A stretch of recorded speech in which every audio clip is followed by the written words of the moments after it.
Hi guys, and welcome back to a brand new video here on the channel. My name is James, and today we're going to go ahead and sit down and talk to you guys about the latest news in regards to a potential takeover at Reading Football Club.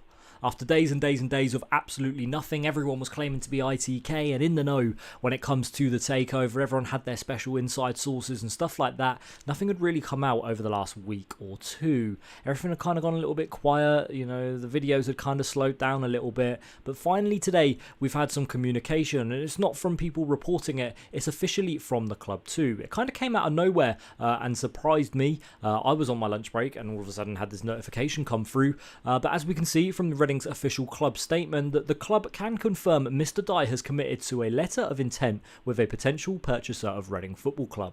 The parties will now enter a period of exclusivity negotiation to agree the final terms. The completion is expected to take up to 2 months, at which time the purchaser will be announced.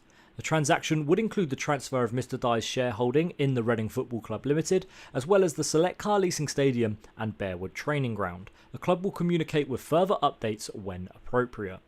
Now, who the bidder is hasn't been confirmed just yet. Everybody still is speculating and stuff like that. One thing which has come out from the Telegraph is that Reading have entered exclusivity with a North American consortium over a potential takeover. It's also come out that the party advanced funds last week to avoid a points deduction. So something very interesting there is that they were the ones that actually paid for Reading's shortfall, or whether it was the shortfall or not, whether it was maybe like a tax bill or something like that. But either way, the people that are set to be buying Reading Football Club, or at least negotiating with Dye, have come forward and started to pay for things. Listen, at the end of the day, as fans, all we really want is someone that's going to be able to run the club correctly. It's something that hasn't been done at Reading Football Club for the last 7-8 years, really since John Medeski left. You had the Ties before him, and then you had Dye Young and Dye Ji, and just been absolutely ridiculous since then.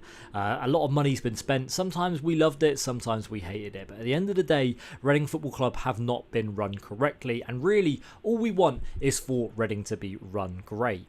Now, potentially out of the running now is Geneva Associates. It's been reported from Lewis Coombs that they are no longer in negotiations with Reading, as they were not willing to lend the money to the club prior to any EFL approval. So obviously there was a big stepping stone there. The people that now have entered exclusivity with Reading were able to pay the funds, whereas Geneva Associates didn't want to do that.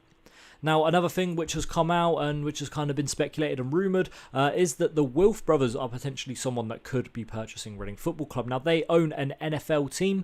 They own the Vikings. They also own a football club in America, Orlando.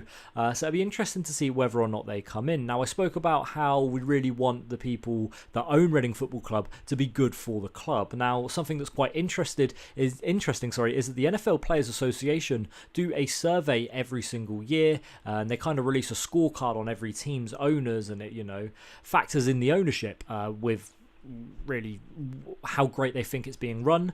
The Wolves were actually second out of 32 teams, and the Vikings, the players actually rated them a 9.7 out of 10, which equaled an A+ grade. So look, could be something really good for Reading if these are the guys that are coming in. There's been a couple of other rumours as well. Redbird Capital, I've heard, have been sniffing around again. Huang Cad, who's someone that has really been in the know and got quite a few things right in the past. He's had quite a few things wrong as well, but he's said that Cheer On Sports Group potentially could be someone that is coming in.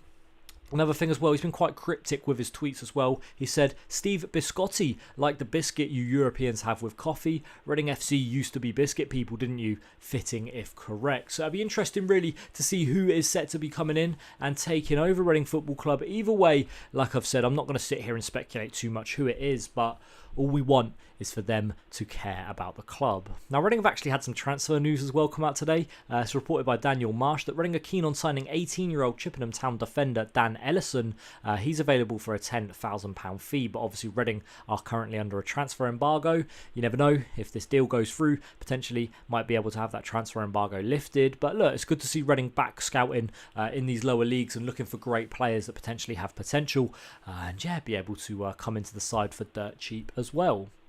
Now listen, that's going to be it for today's video. There's not really too much else I can talk about. Again, all the speculation has been coming around. Everybody's going to have their guess for who it's going to be. But until the deal's done and the EFL have approved it, we're not really going to know who the ownership's going to be.